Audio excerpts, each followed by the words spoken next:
Hello guys, good morning. Have a great day. Ani nalatak sa akong sumagka. Makyat na naman ako sa bundok ng Marawi.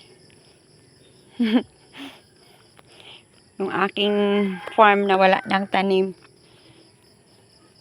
Dahil ilang araw kasing hindi umuulan. Tapos ngayon umulan na. Ayan, nabuhay na ulit sila.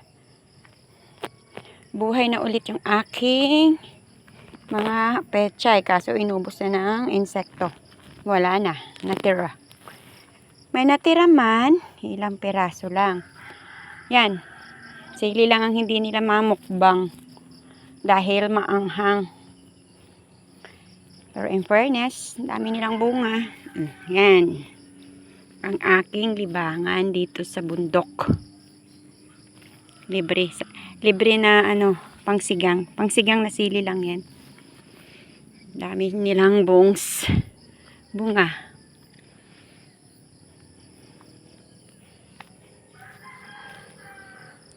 Ito yung aking pinagkakalibangan sa araw-araw, ang pagtatanim.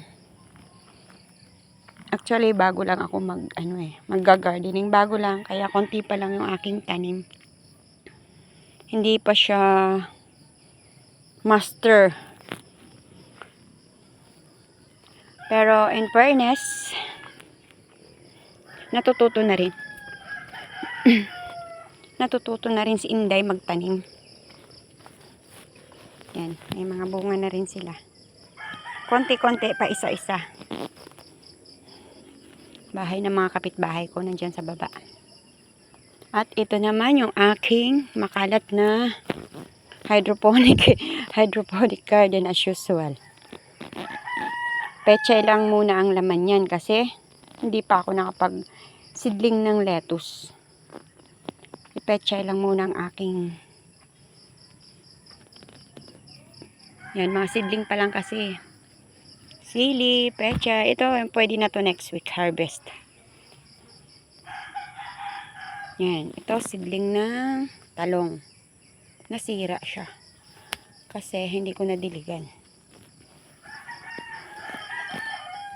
Nang araw ko siyang dinadiligan eh. Ayan nag-dry. Ito yung aking, okay lang itong hydroponics kahit hindi siya diligan kasi may water naman siya sa loob. Kahit ilang araw mo siyang hindi puntahan dito, hindi bisitahin, kusa siyang lumalaki. Kasi may tubig siya sa loob. Yan. Dami pa siyang water. At yan, yung iba kong pechay. Pang-ekonomiya lang yan. Para lang yan sa pangkain, hindi pang benta. Yan, madami-dami rin, kaso lang wala kasi akong styrobox. Wala na kasing nagtitinda ng styrobox dito na pang grape or pang apple. Puro na kasi sila crate or plastic, kaya wala na akong mabili. For now, yan muna ang update ko sa aking garden. Yan. Maganda pag marami.